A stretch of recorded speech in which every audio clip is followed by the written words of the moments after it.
नमस्कार मंडळी, कसे आहात? जाऊबाई जोरातमध्ये तुम्हा सर्वांचं पुन्हा एकदा स्वागत आहे. आजच्या ब्लॉगमध्ये दुसऱ्या श्रावण सोमवारबद्दल आम्ही आज काय काय केलं ते दिसणार आहे, तर ब्लॉग स्किप न करता बघत राहा.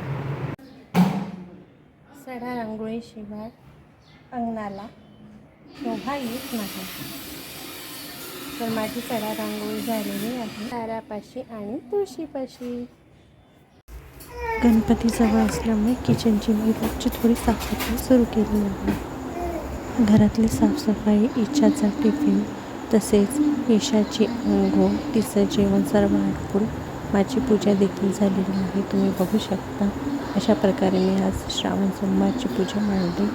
आज तीळ ही शिवमूठ होती आणि फराळामध्ये मी साबुदाणा आणि मेव्याचा लाडू केला होता. कसा वाटला तुम्हाला मिनी ब्लॉग नक्की कळवा.